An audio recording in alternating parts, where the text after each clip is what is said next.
الرحمن الرحیم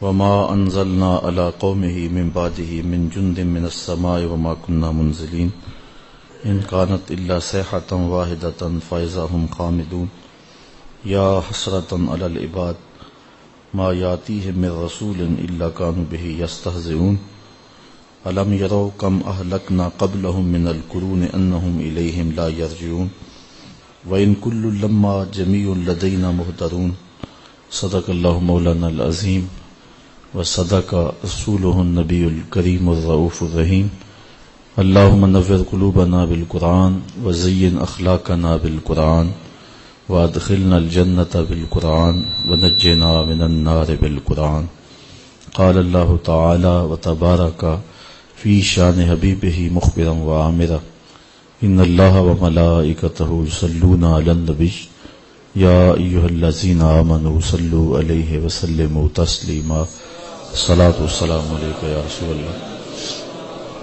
وعلی آلک واصحابک یا محبوب رب العالمین۔ تمام حمد و ثنا، تعریف و توصیف اللہ جل مجدہ الکریم کی ذات و برکات کے لیے، رسول رحمت شفیع معظم نبی محتشم حضور ختم المرتبت صلی اللہ علیہ وسلم کے حضور ناز میں اپنی عقیدتوں، ارادتوں اور محبتوں کا خراج پیش کرنے کے بعد عالی مرتبت ذی وقار علماء کرام، مہمانان محتشم، حضرات سامعین، خواتین اور مرد حضرات، بچے بوڑھے، سب کو محبت سے سلام پیش کرتا ہوں۔ اللہ آپ سب کو دنیا آخرت کی بہاریں نصیب فرمائے۔ پچھلے درس قرآن کے موقع پر سورہ یاسین سے کچھ آیات آپ کے سامنے رکھنے کی سعادت پائی تھی، اور آج اس سے آگے مضمون آپ تک پہنچانے کی کوشش ہوگی۔ اللہ تعالی میری زبان پر کلمۃ الحق جاری فرمائے۔ اللہ کے وہ تین پیغمبر جنہوں نے ایک بستی میں آ کر حق کا پیغام دیا اور لوگوں نے نہ صرف ان کی مخالفت کی بلکہ ان کو قتل کرنے پہ آمادہ ہو گئے۔ حبیب النجار اسی بستی کا رہنے والا شخص تھا۔ وہ اپنے گھر سے دوڑتا ہوا آیا اور لوگوں کو کہا کہ ان پیغمبروں کو قتل نہ کرو بلکہ ان کی اتباع کرو۔ وہ پتھر جو ان پیغمبروں پر برسنے کے لیے آمادہ تھے وہ سارے کے سارے حبیب نجار پہ برس گئے، اور وہ شہادت کا تاج اپنے زیب تن کر چکا۔ بعد میں ان پیغمبروں کو بھی ان لوگوں نے شہید کر دیا۔ جب پیغمبروں کو اور حبیب النجار کو، صاحب یاسین کو انہوں نے شہید کر دیا تو پھر اللہ تعالی جل شانہ کا عذاب اس قوم کی طرف متوجہ ہوا۔ قرآن مجید کا انداز دیکھیے، ارشاد فرمایا وما انزلنا علی قومہ من بعدہ من جند من السماء وما كنا منزلین، اور ہم نے اس کے بعد اس قوم پر آسمان سے کوئی لشکر نہیں اتارا اور نہ ہمیں وہاں کوئی لشکر اتارنا تھا۔ ان کانت الا صیحۃ واحدہ، وہ تو بس ایک ہی چیخ تھی۔ فاذا ہم خامدون، جبھی وہ بجھ کر رہ گئے۔ اس قوم کو عذاب دینے کے لیے فرشتوں کی کچھ جماعت بھیجنے کی اللہ کو ضرورت نہیں ہے، اور اللہ کہتا ہے نہ ہم بھیجنے والے ہیں، بلکہ حضرت جبریل امین آئے اور شہر میں داخل ہوئے، شہر کی دہلیز پہ قدم رکھا اور زور سے چیخ ماری۔ انبیاء اور حبیب النجار کو شہید کرنے کے بعد یہ قوم واپس جا رہی تھی۔ پھر کیا ہوا کہ اس چیخ نے زندگی کی حرارت چھین لی، اور یہ ایسے ہو گئے جس طرح بجھی ہوئی آگ ہوتی ہے، جس طرح راکھ کا ڈھیر ہوتا ہے، جو لپک لپک کے گالیاں دیتے تھے، چیخ چیخ کے پیغمبروں کی تکذیب کرتے تھے، حق کے پرستاروں، حق کی دعوت دینے والے داعیوں کو نشانہ تضحیک بنا رہے تھے، تمسخر کر رہے تھے. پھر کیا ہوا کہ زندگی کی حرارت چھن گئی اور وہ بجھی ہوئی آگ کی طرح ڈھیر ہو گئے. زندگی اچک لی گئی، حرارت چھین لی گئی، زندگی کا سارا جمال سلب کر لیا گیا. تو وہ گھروں کو بھی واپس نہیں پہنچے کہ راستے میں ڈھیر ہو گئے.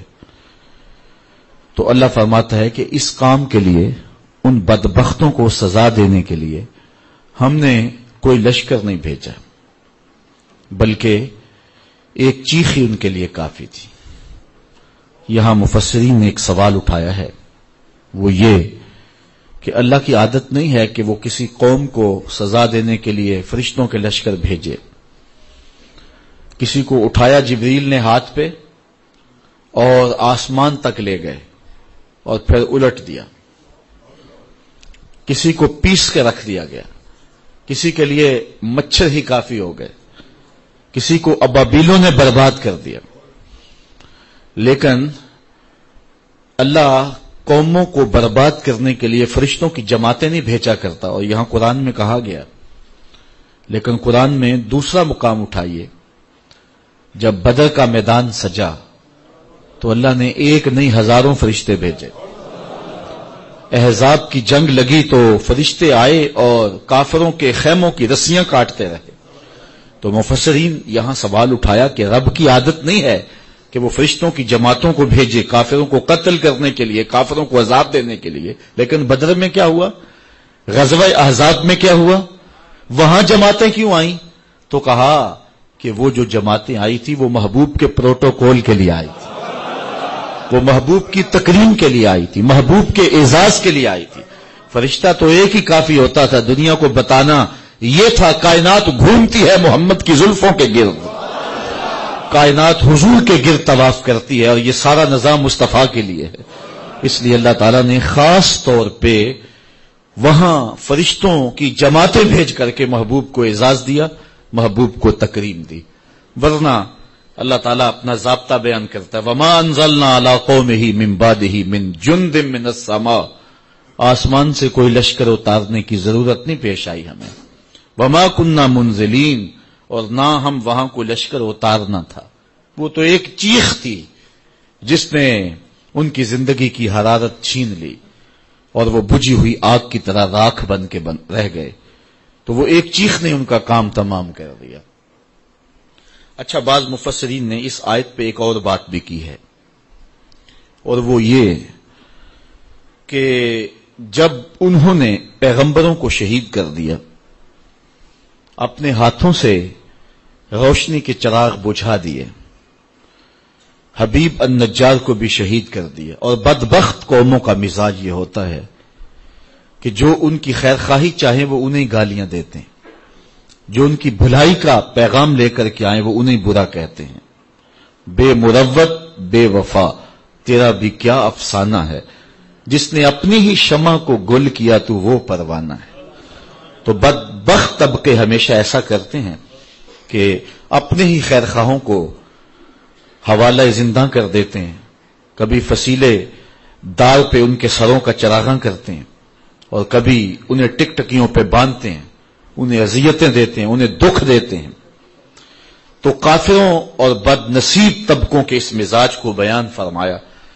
جب انہوں نے اپنے ہاتھوں سے ان چراغوں کو بجھا لیا، ان پیغمبروں کو شہید کر لیا، تو پھر ان کے اوپر عذاب کیا آیا. ایک تو یہ کہ وہ چیخ آئی، آسمان سے کوئی لشکر اللہ نے نہیں اتارا، اور اللہ فرماتا ہم اتارنے والے بھی نہیں تھے. تو یہاں دوسرا مفہوم مفسرین نے جو بیان کیا ہے اس سے بہت کچھ سمجھا جا سکتا ہے. وہ یہ ہے کہ مانوی عذاب ان پہ آیا. وہ کیا تھا کہ پھر مدت مدید تک آسمان سے ان کے لیے کوئی پیغمبر نہیں آیا. اللہ تعالیٰ نے ان پر وحی کا دروازہ بند کر دیا. کوئی مسلح اس قوم کی طرف ہدایت کا سندیسہ لے کر نہیں آیا. جب قومیں ناقدری کریں آسمانی ہدایتوں کی تو پھر ان سے ہدایتیں چھین لی جاتی اور اندھیروں میں بھٹکنے کے لیے ان کو چھوڑ دیا جاتا ہے۔ تو یہاں سے یہ مفہوم بھی مراد ہو سکتا ہے کہ پھر ایک طویل مدت اس قوم کی طرف جس قوم نے پیغمبروں کو شہید کر دیا اور حق کے پرستاروں کو قتل کر دیا، پھر ایک طویل عرصہ ان کی طرف آسمانی ہدایت نہیں آئی، آسمان سے کوئی لشکر نہیں اترا، ان کی ہدایت کے لیے اللہ نے مصلحین پھر ان کی جانب نہیں بھیجے، اندھیروں میں بھٹکنے کے لیے انہیں چھوڑ دیا۔ اور اگر سوچا جائے تو یہ سزا زیادہ بڑی سزا ہے کہ کسی قوم کو بھانج کر دیا جائے، اچھی قیادتیں اس قوم میں نہ اٹھیں اور وہ اپنے مسائل کی گھمن گھیریوں کے اندر پھنس جائیں اور کوئی راستہ دکھانے والا موجود نہ ہو۔ جب ٹیلنٹ کی قدر نہیں کرتی قوم کوئی بھی، تو پھر ان عذابوں میں اسے مبتلا کیا جاتا ہے۔ تھوڑی دیر کے لیے رک کر کے قرآن مجید کی اس آیت پہ تدبر کر لیں اور پاکستان کے عالم اسلام کے موجودہ حالات کی طرف نظر کریں تو بات سمجھ میں آتی ہے کہ ہم بھی کہیں اس پریشانی میں مبتلا تو نہیں ہیں کہ اچھے لوگ ناپید ہو گئے ہیں، صالح قیادتیں ہمارے اندر موجود نہیں رہی ہیں۔ جب سیاسی زعماء وائٹ ہاؤس کی چاکری سعادت مندی سمجھیں، جب علم اور دستاریں پلاٹوں کے بدلے بیچی جائیں، اور جب ڈیزل کے ڈرم پہ اسلام کو فروخت کر دیا جائے، اور جب آبروؤں کے سودے چند ڈالروں کے عوض کیے جائیں اور یہ قیادتوں کے لچھن ہوں، تو قوموں کے لیے اس سے بڑی مصیبت اور کوئی نہیں ہو سکتی۔ تو جب قومیں اچھوں کی قدر نہیں کرتی تو پھر اس طرح کے لوگ مسلط کر دیے جاتے ہیں۔ آج ملک الیکشن کی جانب بڑھ رہا ہے اور ہم جن حالات میں ہیں، امید کا چراغ بہرحال روشن رہنا چاہیے۔ اللہ تعالیٰ کے لیے کوئی مشکل نہیں ہے، وہ چاہے تو اٹھے سینہ صحرا سے حباب، بنجر زمینوں سے بھی پھول اگا سکتا ہے، اس بات پہ وہ قادر ہے، حالات کے پلٹتے ہوئے دیر بھی نہیں لگتی۔ لیکن اللہ تعالیٰ کی جو عادت ہے وہ یہ ہے کہ جب قومیں اپنے مزاج نہیں بدلتی، اپنی کرتوتیں ٹھیک نہیں کرتی، تو اللہ ان پہ رحمت کی چھتڑیاں نہیں تانتا۔ اس وقت امیدوں کے چراغ ہم ضرور روشن رکھیں، لیکن مجھے تو حالات جس طرح اب ہیں ایسے ہی دکھائی دے رہے ہیں۔ حدیث میں ہے، حضرت عبداللہ ابن عباس سے مروی ہے کہ حکمرانوں کے دل اللہ کے دست قدرت میں ہیں، جب لوگ اچھے نہ رہیں تو اللہ ان کے دل لوگوں کے لیے سخت کر دیتا ہے، اور جب لوگ اچھے ہو جائیں تو اللہ ان کے دل لوگوں کے لیے نرم کر دیتا ہے۔ کسی نے حجاج بن یوسف سے کہا تھا کہ تو حضرت عمر کا دور حکومت دیکھا ہے، ان جیسا انداز حکمرانی کیوں اختیار نہیں کرتا؟ یہ وہ شخص ہے کہ حضرت حسن بصری نے کہا تھا کہ پچھلی امتوں کے لوگ اپنے سارے ظالم لے آئیں اور ایک پلڑے میں رکھ دیں، ہم حجاج بن یوسف کو ایک پلڑے میں رکھ دیں گے، اس کا پلڑا پھر بھی بھاری ہوگا۔ 70,000 شخص اس نے اپنے ہاتھ سے کاٹے ہیں، 90,000 لوگ اس کے حکم سے قتل ہوئے ہیں۔ تو کسی نے اسے کہا، جرأت کر دی، کہا کہ تو نے حضرت عمر کا زمانہ دیکھا ہے تو تو ان جیسا انداز حکمرانی کیوں نہیں کرتا؟ تو اس نے جواباً کہا تھا، تبازروا اتعمر لکم، تم ابو ذر غفاری جیسی رعایا بن جاؤ، میں عمر جیسا حکمران بن جاتا ہوں۔ مجھے کسی نے کہا کہ جاتے جاتے اتنے ارب روپے یہ لوگ جو ہیں وہ آخری دن لے گئے، حقیقت کیا ہے میری بحث اس پہ نہیں ہے، لیکن میں نے اس کا جواب یہ دیا کہ صاحب وہ تو اربوں روپے لے کے جا سکتے تھے، لے گئے، ہم اور کچھ نہیں کرتے تو جاتے ہوئے مسجد سے جوتا اٹھا کے لے جاتے، جو ہم کر سکتے ہیں وہ ہم کر رہے ہیں، اور جو وہ کر سکتے تھے وہ کر رہے ہیں۔ میں نے اپنی قبر میں جانا ہے، اپنا حساب دینا ہے، آپ نے اپنی قبر میں جانا ہے، اپنا حساب دینا ہے۔ قوم کو اجتماعی روشنی دینے کے لیے کوشاں بھی ہونا چاہیے، لیکن ہمیشہ خیر کا آغاز اپنی ذات اور اپنے گھر سے ہوتا ہے۔ میں اور آپ دیکھیں کہ ہم کہاں کھڑے ہیں۔ آج پوری دنیا کے اوپر ہمیں ایک سوال کا سامنا کرنا پڑتا ہے. لوگ ہمیں پوچھتے ہیں تمہارا عالمی قائد کون ہے؟ تو 72-73 فرقوں میں بٹی ہوئی امت کس شخص پہ انگلی رکھے کہ یہ ہمارا متفقہ قائد ہے؟ آج بٹی ہوئی یہودیت اور بٹی ہوئی عیسائیت بھی اپنا ایک مشترکہ قائد رکھتی ہے. آج پوپ کی بات حرف آخر ہے، لیکن ایک حرم رکھنے والے، ایک قرآن رکھنے والے، ایک رسول رکھنے والے آج کوئی ایسا شخص نہیں بتا سکتے کہ جس پہ امت متفق ہو. اور فرقوں اور گروہوں کے نمائندے تو آپ کو مل جائیں گے، لیکن امت کا مشترکہ قائد آپ کو نہیں ملے گا. کہیں ہم اس عذاب میں مبتلا تو نہیں ہیں کہ ہم نے اچھوں کی قدر نہ کی اور نتیجے کے اندر ہمیں بونے قسم کے لوگ دے دیے گئے اور حقیقی قیادتیں ہم سے چھین لی گئیں. اور اگر ہم اپنی روش تبدیل نہیں کرتے ہیں تو یہ عذاب بڑھتا چلا جائے گا. نہ جانے کیا کیا مصیبتیں ہوں گی جو ہمیں دیکھنا پڑیں گی اور کن کن راہوں سے ہمیں گزرنا پڑے گا. جب قوموں کے یہ مزاج ہوتے ہیں تو پھر اللہ کا جو قانون ہے وہ حرکت میں ضرور آتا ہے. تو اس قوم نے ان پیغمبروں کی تصدیق نہیں کی، ان کے دست و بازو نہیں بنے، ان کے ساتھ نہیں چلے. پھر کیا ہوا؟ اللہ فرماتا ہے ہم نے آسمان سے کوئی لشکر نہیں اتارا اور نہ ہم اتارنے والے تھے، بلکہ وہ ایک چیخ تھی جس چیخ نے انہیں پیس کے رکھ دیا اور وہ بجھی ہوئی آگ کی طرح ہو گئے. یا حسرتن علی العباد.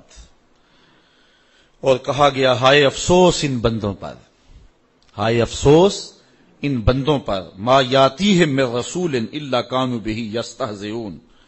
جب ان کے پاس کوئی رسول آتا ہے تو یہ اس کا مذاق ہی اڑاتے ہیں، یہ اس کا ٹھٹھا ہی کرتے ہیں. یا حسرتن علی العباد، یہ قول کس کا ہے؟ قرآن مجید نے جو یہ قول بیان کیا ہے، یہ قول کس نے کہا؟ تو ایک بات تو یہ کہ ماحول ہی بتا رہا تھا کہ جب پیغمبروں کو شہید کر لیا، حبیب نجار کو قتل کر دیا، اپنے ہاتھوں زندگیوں کے گلے گھونٹ دیے، خود اپنے منہ سے وہ چراغ جن کی روشنی میں کچھ سجھائی دے سکتا تھا خود بجھا بیٹھے، تو پھر اس شہر کی اینٹ اینٹ بولنے لگی یا حسرتن علی العباد. افسوس ہے ان بندوں پر کہ جن سے روشنی لینی تھی ان چراغوں کو ہی بجھا دیا. اس ماحول کا ذرہ ذرہ بول رہا تھا یا حسرتن علی العباد. بندوں پر کتنا افسوس ہے کہ وہ ہدایت کے چراغ خود بجھا رہے ہیں. اس شہر کی دیواروں در سے آواز آ رہی تھی یا حسرتن علی العباد. ہائے افسوس ان بندوں پر کہ انہوں نے چراغ زندگی خود ہی بجھا دیے. ایک قول یہ ہے کہ اس کے قائل فرشتے ہیں کہ جب پیغمبروں کو شہید کر دیا، حضرت حبیب النجار کو شہید کر دیا، اور نہ صرف شہید کیا ان کے بدن کی بوٹیاں نوچی. آپ سن چکے ہیں سر پہ آرا رکھ کے پاؤں تک چیر دیا، اور کس طرح اذیتوں سے دو چار کیا، پتھر برسائے، گڑا کھود کے اس میں ڈال کر کے اوپر سے مٹی انڈیل دی. تو پھر فرشتوں نے آ کے کہا یا حسرتن علی العباد، افسوس ان بندوں پر. ایک قول یہ ہے کہ پیغمبروں نے کہا کہ افسوس بندوں پر کہ ہم ان کی ہدایت کے لیے آئے اور یہ ہمیں الٹا جو ہے وہ پتھر مار رہے ہیں. ایک قول یہ ہے کہ خود رب اس کا قائل ہے، کہ رب ہی کہہ رہا ہے، یہ حکایت نہیں کی جا رہی، یہ رب کا فرمان ہے، اس کا قائل خود رب ہے کہ افسوس بندوں پر کہ جب میں رسول بھیجتا ہوں ان کی ہدایت کے لیے تو یہ خود ان چراغوں کو بجھانے کے درپے ہو جاتے ہیں. اچھا، ایک قول یہ ہے کہ اس کے قائل خود کافر، یا حسرتن علی العباد کے جو قائل ہیں وہ خود کافر ہیں، اور عباد سے مراد وہ رسول ہیں. یعنی کافروں نے کہا، پھر مفہوم تھوڑا سا اس کا اور ہو جائے گا کہ ان پیغمبروں کو جب شہید کر لیا تو پیغمبروں کی شہادت کوئی معمولی واقعہ تو نہیں تھا. پھر ضمیر ٹھوکریں مارنے لگا، اندر اداس ہو گئے، روحیں اجڑ گئیں. جب چراغ روشن تھے اس وقت تو پتھر مار رہے تھے، لیکن جب پتھر مار کے چراغ توڑ دیے اب اندھیرا پھیلا، اب اپنا ہاتھ بھی سجھائی نہیں دے رہا تھا. تو اب کافر خود ہی افسوس کرنے لگے، ہائے کیا ظلم کر بیٹھے، نور کے ان مجسموں کو توڑ دیا، ہم نے چراغ زندگی بجھا دیے، جن کے وجود سے خوشبوئیں پھوٹتی تھیں، ہم نے ان وجود سے اپنے آپ کو دور کر لیا، اب وہ خود ہی حسرت کر رہے ہیں، یا حسرتن علی العباد، ہائے افسوس کہ ہم نے کیا کر لیا۔ چونکہ ظالم ظلم کرنے کے بعد بھی جو ہے وہ مطمئن نہیں ہو سکتا ہے، اور جو مظلوم ہے وہ ظلم سہنے کے بعد بھی قرار میں رہتا ہے۔ اس بات کو سمجھنے کے لیے ایک معمولی سا مختصر سا شعر ہے، اور تھوڑے لفظوں میں سہل ممتنع ہے، لیکن بڑا خوبصورت کسی نے کہہ دیا کہ لوٹ کر بھی کوئی بے چین رہا، لوٹ کر بھی کوئی بے چین رہا، اور لٹ کے بھی چین سے سویا کوئی، لوٹ کر بھی کوئی بے چین رہا، لٹ کے بھی چین سے سویا کوئی۔ یہ لٹے ہوئے تو جنت کے باغوں میں سیر کر رہے ہیں، جن کی ہڈیاں توڑی جا رہی ہیں، حوریں ان کی ناز برداریاں کر رہی ہیں، اور یہ پتھر مارنے والے اب اداس پھر رہے ہیں، اب اندھیرے میں ٹھوکریں کھا رہے ہیں، اب یہ کہہ رہے ہیں یا حسرتن علی العباد۔ اور پھر جب اللہ کے عذاب کی بجلیاں گرجتی دکھائی دی تو اب پریشان ہو گئے کہ ہائے انہی لوگوں کے قدموں سے چمٹ کے پناہ مانگ لیتے، اب ہم نے وہ چراغ بھی بجھا لیے، اب ان کڑکتی بجلیوں سے کون بچائے گا، عذاب الہی سے کون محفوظ کرے گا۔ جنہوں نے محفوظ کرنا تھا، جو پناہ گاہیں تھی، ہم نے وہ پناہ گاہیں ہی توڑ دی۔ تو اب وہ خود کہہ رہے تھے یا حسرتن علی العباد، ہائے افسوس۔ اللہ اکبر۔ صاحبو، اگر قرآن مجید کی اس آیت کے مفہوم کو آپ دل میں جگہ دے چکے ہیں اور فہم اس بات کو قبول کر چکا ہے کہ اب وہ کیا کہہ رہے ہیں، کافر خود کہہ رہے ہیں، تو پھر بات سمجھنے میں دیر نہیں لگتی کہ جو حق ہوتا ہے وہ خود ہی بولتا ہے۔ حق جو ہوتا ہے اس کو دبایا نہیں جا سکتا ہے۔ کربلائیں سجتی ہیں تو پچھتانا یزید کو پڑتا ہے، پچھتانا ابن زیاد کو پڑتا ہے، پچھتانا شمر کو پڑتا ہے، حسین تو نیزے کی نوک پہ بھی قرآن پڑھا کرتے ہیں۔ اس لیے کافر کہہ رہے ہیں یا حسرتن علی العباد۔ اچھا، بات تلخ نہ ہو، بات کڑوی نہ ہو، تو میں ایک بات کہوں کہ جو باصلاحیت لوگ ہوتے ہیں اور حق کی راہوں کے مسافر ہوتے ہیں، انہیں اپنے قد کو بڑھانے کے لیے بھانڈ قسم کے لوگ ساتھ نہیں رکھنے پڑتے، ان کو اپنے مزارات کے نقشے نہیں دے کے جانے پڑتے کہ اس طرح کا دربار بنوانا میرا تاکہ لوگوں کا آنا جانا رہے۔ ان کے جھنڈے رب خود ہی لگاتا ہے، اور ان کے اٹھ جانے کے بعد ماحول کے اندر ایسی اداسی ہوتی ہے کہ جو دشمن وہ بھی ہاتھ مار رہے ہوتے ہیں کہ یہ چراغ بجھ گیا، یہ زندگی کا اجالا ہم سے چھن گیا۔ تو یا حسرتن علی العباد کے مفہوم کو اگر آپ سمجھیں تو حق کی جو بلندی ہے اور سر بلندی ہے وہ سمجھ میں آتی ہے۔ ما یاتیہم من رسول الا کانوا بہ یستہزئون۔ اللہ فرماتا جب بھی ان کے پاس کوئی رسول آتا ہے تو ان کا مزاج یہ ہے کہ یہ ہمیشہ ٹھٹھا ہی کرتے ہیں، مذاق ہی کرتے ہیں۔ اب دین کی راہوں پہ چلنے والوں کے لیے اس آیت میں بہت کچھ ہے۔ کوئی یہ سمجھے کہ آتے ہوئے بھی پھول اور جاتے ہوئے بھی پھول، صاحب نہیں، یہ تو کانٹوں کی سیج ہے، یہاں تو مقاومتیں بھی ہوں گی، مخالفتیں بھی ہوں گی، اذیتیں بھی ہوں گی، دکھ بھی ہوں گے، تان و تشنیع کے برستے تیر بھی ہوں گے، لوگ گالیاں بھی دیں گے۔ جب پیغمبروں کو بھی لوگوں نے گالیاں دی، اللہ کا کوئی پیغمبر ایسا نہیں آیا کہ جس نے آ کے پیغام حق دیا ہو اور لوگوں نے مخالفت نہ کی ہو، چونکہ جس کے مفادات پہ زد پڑے گی وہ مخالفت تو کرے گا، وہ مقاومت تو اٹھائے گا، وہ تانے تو دے گا، وہ ماحول سازی مخالفت میں تو کرے گا، وہ اپنی بدتمیزیوں کا اظہار کسی نہ کسی طریقے سے تو کرے گا۔ تو صاحب جب پیغمبروں کو بھی لوگوں نے معاف نہیں کیا ہے، جب پاک باز ہستیوں کو جو وحی کے اجالے لے کر کے آئے ان کو بھی گالیاں لوگوں نے دی ہے، تو آج اگر مبلغ راہ حق میں تکلیف سہتا ہے تو اسے ازردہ نہیں ہونا چاہیے، بلکہ اس بات پہ خوش ہونا چاہیے کہ میں بھی پیغمبروں کی سنت ادا کر رہا ہوں۔ مجھے بڑی اچھی بات آج بڑی دیر کے بعد یاد آئی۔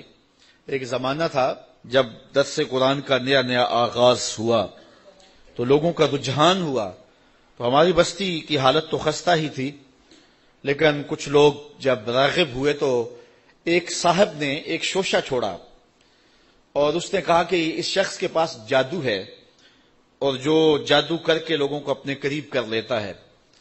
تو میرے ایک دوست تھے پیر بھائی، تو وہ بڑے ازردہ سے ہو گئے، اب تو برداشت کی سکت سب میں ہے چونکہ روز جو ہو رہا ہے ہمارے خلاف تو اب تو عادت بنتی جا رہی ہے، لیکن اس زمانے میں بڑا مشکل تھا.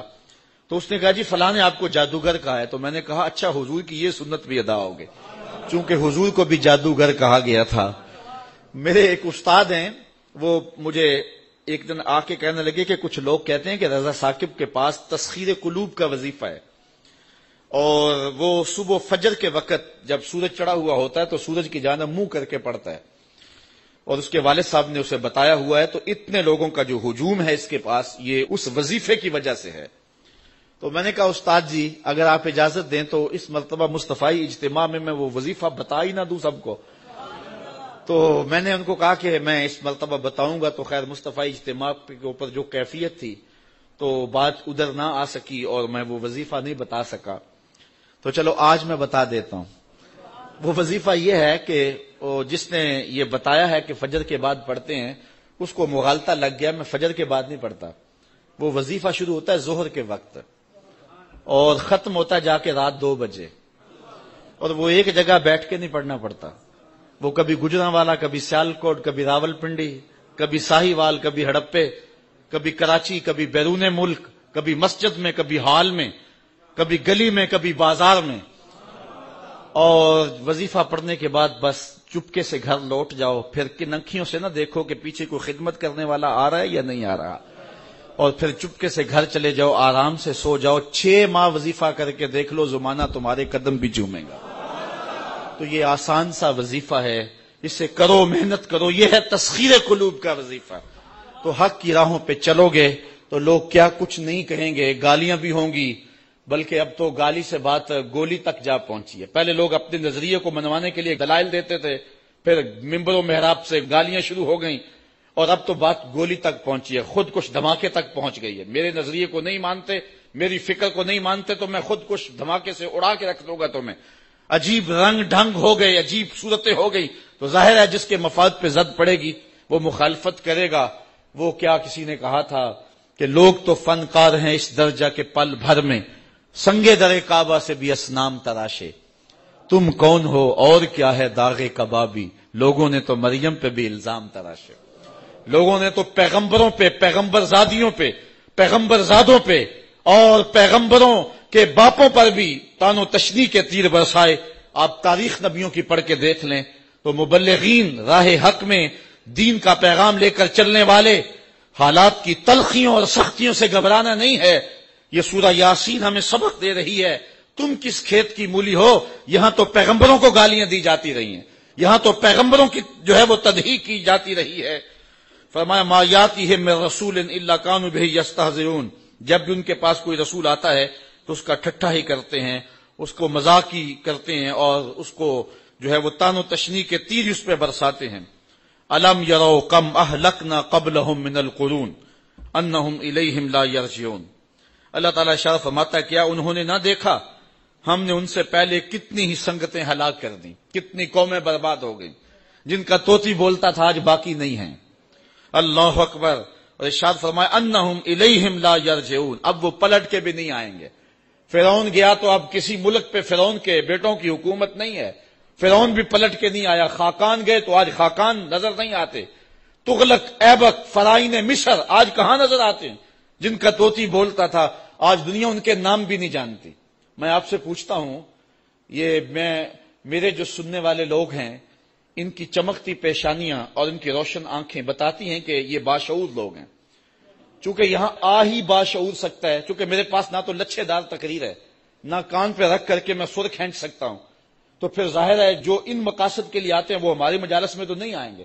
یہاں تو وہی آئے گا کہ جس کے سینے کے اندر جو ہے وہ جستجو کی روشنی ہے.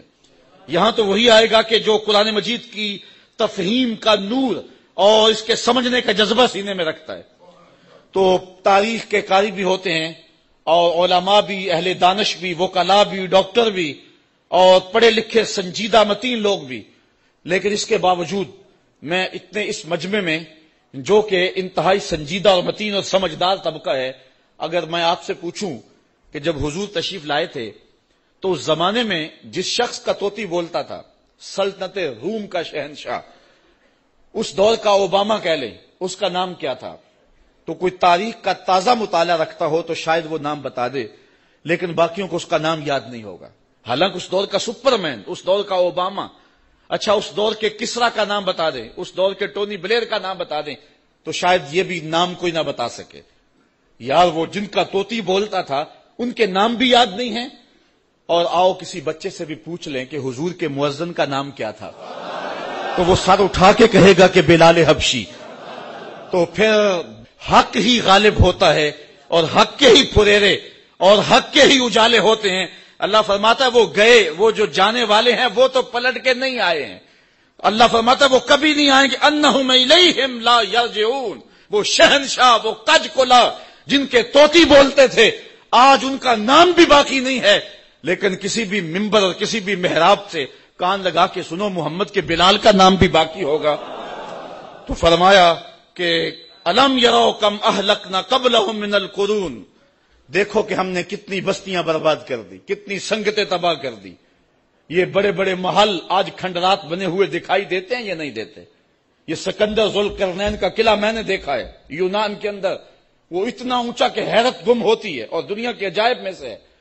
لیکن وہاں حسرتیں ٹپک رہی ہیں، برس رہی ہیں.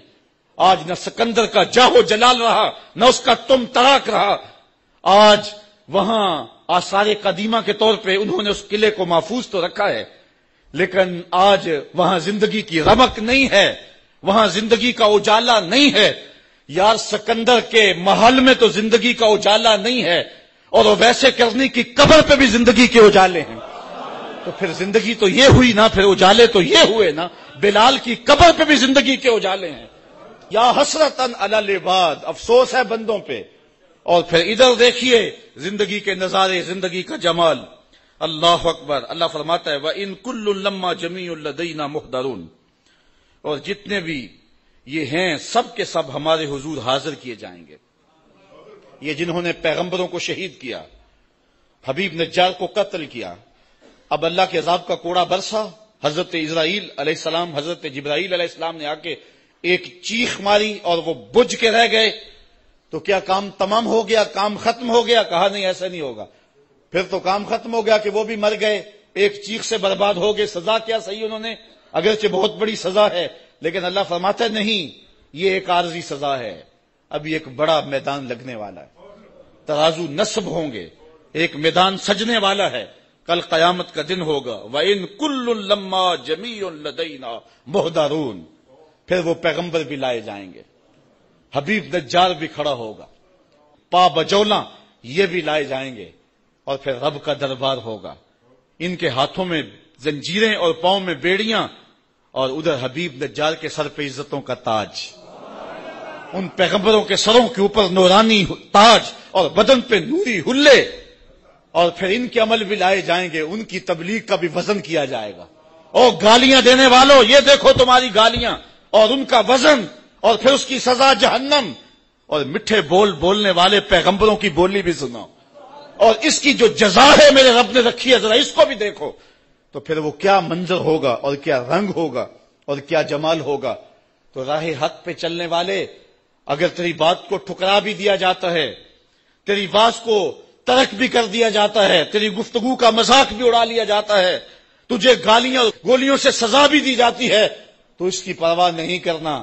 آج اگر بدن کٹ جائے، آج اگر تو تماشا بن جائے، آج لوگ تجھے گالیاں دے، آج تیرے دامن کی دھجیاں بکھیر دی جائیں، آج تجھے جو ہے وہ تان و تشنیع کے تیر برسائے جائیں، آج الزام تراشیاں کی جائیں، آج تیری عزت آبرو اچھالنے کی کوشش کی جائے، لیکن گھبرانا نہیں ہے. یہ تو 4 دن کی زندگی ہے. وہ میدان لگے گا، گالیاں والے بھی آئیں گے، محمد کی بولی بولنے والے بھی آئیں گے، اور ترازو گاڑا ہوگا رب میں. پھر وزن کیا جائے گا، پھر پتا چلے گا نا کہ قرآن کی بولی دینے والے کی آواز کا وزن کتنا نکلا ہے. تو اس لیے حق کی راہوں کا مسافر ہمیشہ حق کی راہوں پہ چلتا رہے. سورہ یاسین کے اندر اللہ تعالیٰ جل شانہ نے جو مضمون بیان فرمایا، بنیادی مضمون آخرت کا اس بات ہے. اور جب کوئی شخص فوت ہونے لگے تو اس کے سامنے سورہ یاسین پڑھی جاتی ہے. اس لیے نہیں پڑھی جاتی کہ اس سے جان چھڑا لیں، بلکہ سورہ یاسین سے ایمانی لیول بڑھ جاتا ہے، تیقن میں اضافہ ہو جاتا ہے، آخرت کا عقیدہ پختہ ہو جاتا ہے. اس لیے حکم دیا گیا کہ اس کے سامنے سورہ یاسین پڑھو کہ جب رب کے حضور پیش ہو رہا ہو تو اس کے عقیدے میں پختگیاں پیدا ہو جائیں اور معاد اور آخرت کا یقین پختہ تر ہو جائے. تو یہ 2 رکوع ختم ہوئے. اگلے جو 3 رکوع ہیں ان میں معاد کا اثبات کیا گیا ہے اور اللہ تعالیٰ نے آفاق اور انفس کے اندر پھیلے ہوئے دلائل کے ساتھ حضرت انسان کو بتایا ہے کہ تو رب کو کیسے بھول سکتا ہے, کیسے اس کا انکار کرتا ہے. تیرے وجود میں بھی دلیلیں ہیں, اگنے والے سورج میں بھی دلیلیں ہیں, اور زمین کا کلیجہ چیر کے نکلنے والے سبزے میں بھی دلیلیں ہیں, پھول کی پتی کے رنگوں میں بھی دلیل ہے, اس کے اوپر پڑی ہوئی شبنم کے قطرے میں بھی دلیل ہے, اور پھر اس کے اوپر جو بیٹھی ہوئی محبت اور پیار کا اظہار کرتی ہوئی تتلی ہے, اس کے پروں کے اندر رنگوں کی جو مینا کاری ہے اس میں بھی رب کی دلیل ہے. پھر بلبل کے لہجے میں بھی دلیل ہے, کوئل کی آواز میں بھی دلیل ہے, پپیہے کی صدا میں بھی, برستے بارش میں, جھومتی ندیوں میں, بہتے پانی میں, اور ساون کے موسم کی رم جم میں یہ دلیلیں ہیں. اگر تو آنکھ کھولے تو رب کا انکار نہیں کر سکتا. آجا پلٹ کے محمد عربی تجھے باہوں میں لینے کے لیے منتظر کھڑے ہیں, اور تو ایمان کی بہاریں اور ایمان کے اجالے پر.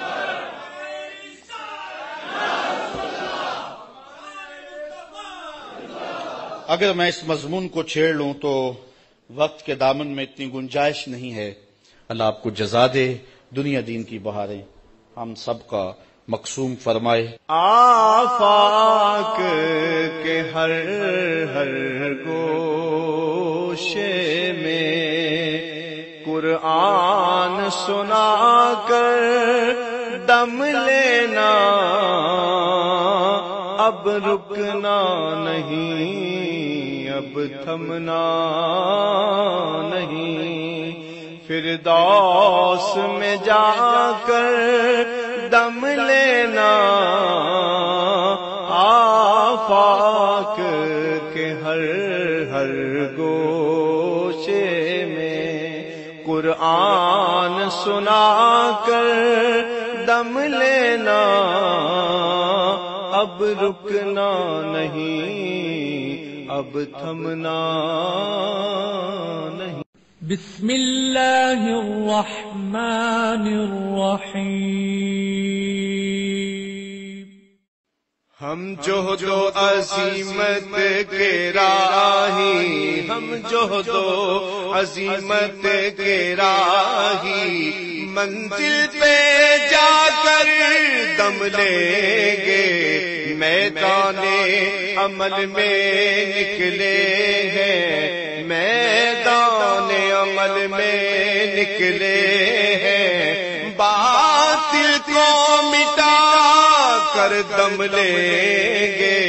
ہم جوہد و عظیمت کے راہی, منزل پہ جا کر دم لیں گے. آفاق کے ہر ہر گوشے میں, آفاق کے ہر ہر گوشے میں قرآن سنا کر دم لیں گے. اب رکنا نہیں, اب تھمنا نہیں,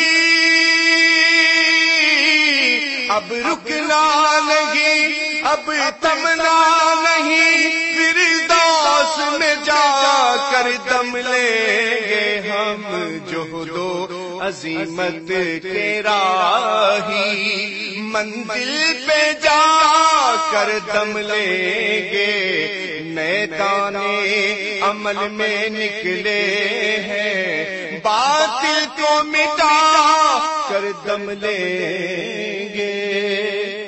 اس دارالعلوم کی ایک ایک اینٹ میں پیار بھرا ہوا ہے, درد بھرا ہوا ہے, تو اس کے لیے دعا گو رہیں, اپنے تعاون سے بھی نوازتے رہیں. اللہ کی توفیق سے یہ ایک مرحلہ تقریباً تکمیل کے قریب ہے. ہم نے چاہا یہ تھا کہ 3.5 لاکھ روپے کا ایک ستون بما اوپر والا چھت اور فرشی لینٹر جو پڑا ہے, یہ 3.5 لاکھ روپے کا ایک بنتا ہے. تو اگر ہمیں 99 لوگ مل جائیں تو یہ سارا مکمل ہو جائے, لیکن 47 لوگ ہمیں مل سکے. چونکہ 3.5 لاکھ روپے ہم نعت خاں کو دے لیتے ہیں, مدرسے کو دینا ہمارے لیے مشکل ہے, ہمارا مزاج ایسا بنا ہوا ہے. تو پورے ملک کے اندر اتنے لوگ ملے, اللہ ان کے رزق میں بے پناہ برکتیں عطا. باقی جن لوگوں نے انفرادی طور پہ کوشش کی, 2 5 7 8 10 20 ہزار جتنی توفیق کوئی شامل ہوئے تو یہ اتنا کام مکمل ہوا، اور یہ تھوڑا سا حصہ ہم نے یہ کچھ قرض لے کر کے ڈالا ہے، اور آگے والا حصہ بھی ہم نے جو ہے وہ تعمیر کرنا ہے۔ جب اوپر والی چھت کا مرحلہ پہنچے گا تو ایک ستون بما چھت کے صرف 2 لاکھ روپے تک جو ہے وہ ممکن ہوگا۔ احباب اگر اس حوالے سے جو ہے وہ تعاون فرمائیں۔ جامعۃ المصطفیٰ کے جو ماہانہ اخراجات ہیں اس سلسلے کے اندر باہر سے معاونت فارم اگر وصول کر لیں، ایک بچے کا اوسط خرچہ تقریباً 1200 سے 1500 روپے تک ہے۔ اگر ایک بچے کا خرچہ اپنے ذمے لے لیں، ہمارا نمائندہ ہر مہینے وصول کر لے گا تو یہ ایک تعاون کی صورت ہوگی۔ بہرحال جس طرح جس سے بن پڑے اپنے مرحومین کے اصالہ ثواب کے لیے، اس کی تعمیر کے لیے آپ نے کوشاں رہنا ہے۔